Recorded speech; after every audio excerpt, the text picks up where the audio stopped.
festival. There was quite a bit of a bleak political comment in the magazine as well, and sometimes not so bleak. Bleak. I mean, I read an article at the time. I remember reading it, and I revisited it in the last few days.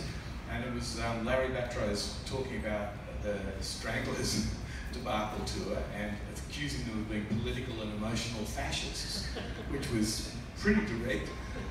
There's also something, I think it was Craig Matheson wrote about Scott Matheson, sorry, wrote about police harassment of the local music scene in Queensland, and I did my time up at 4ZZZ, and it was shocking, you know, it was real. I remember getting hassled by police going out to the airport to interview musicians.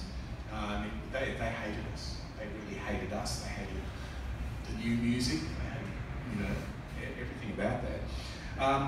But I remember being really, really impressed, Donald, that you put No Fixed Address on the front cover.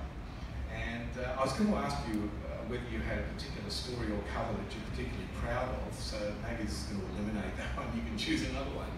But you said at the time that No Fixed Address was the most important new group in the country today. It was a beautiful story, very respectful and very sensitive. But it was a big call, wasn't it, putting a band like No Fixed Address on the cover of the magazine like yours? No Fixed Address, young Aboriginal bands in Adelaide that came together in the College of Aboriginal Music, part of the University of Adelaide. And they were one of the bands, the community radio station started in Adelaide, 5MMM.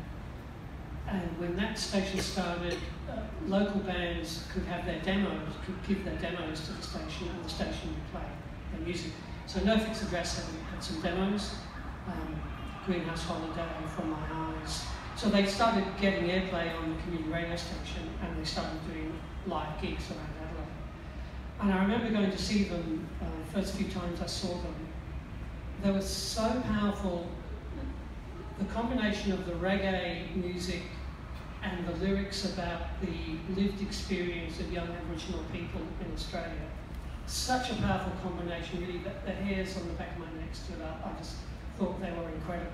And they were unique in my experience. And I went to see bands all the time, like everyone would say. That was your form of entertainment. You'd go out, even in Adelaide, there'd be bands playing every Tuesday through Sunday. You'd go to a different venue and see a different band.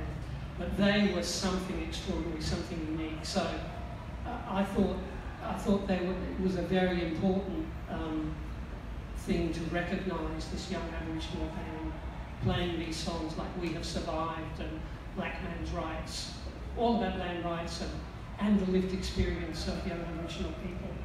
And later, so this was before they had any records out, before they'd done the Wrong Side of the Road movie, which is kind of a movie about their life at the time, themselves and another Aboriginal band called Asmal. That movie won AFI awards, the jury award from the Australian Film Institute. And if you've never seen it, I really do suggest you seek it out.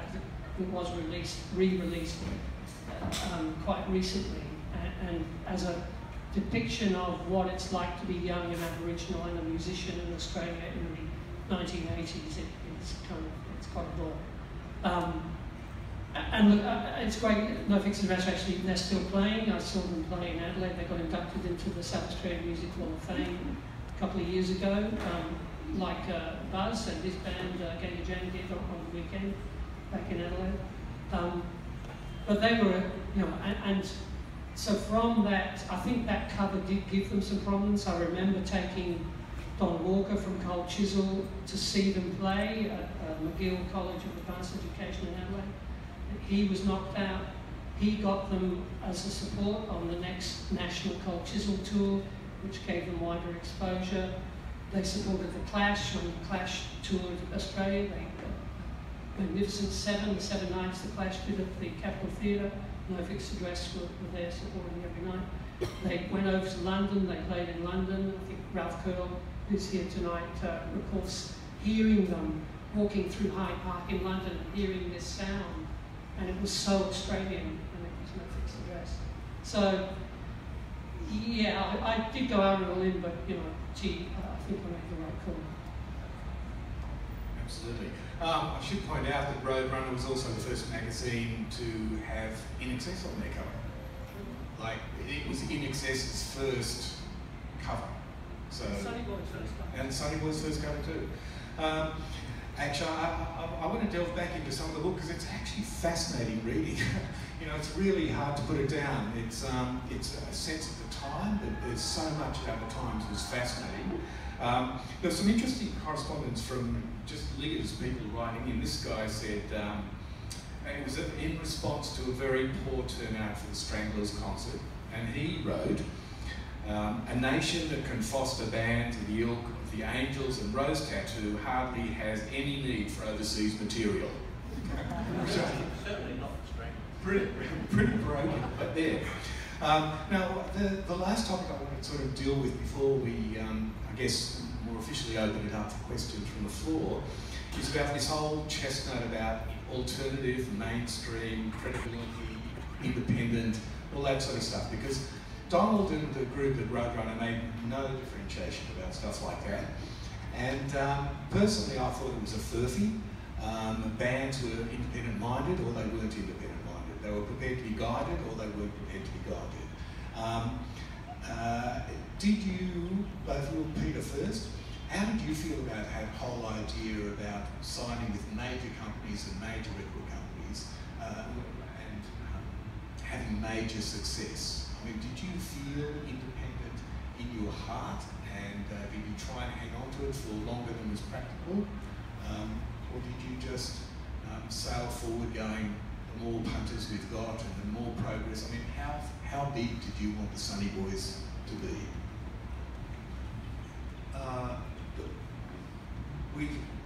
We always, well, from our very first EP, we did it ourselves. So we just sort of sailed along really. I think it got a little bit out of hand when we weren't being listened to in the whole scheme of things. So, say for instance, our second album sounded bloody awful, but we were told that was too bad, it's going to come out anyway. So that was a bit of a shock for a 20-year-old, 21-year-old. So you sort of, we lost a lot of control over the band and what we were doing, which was a bit unfortunate. In my case, most of my stuff has been with independent labels distributed by a major. So the Angels were on Albert's, which was a family company.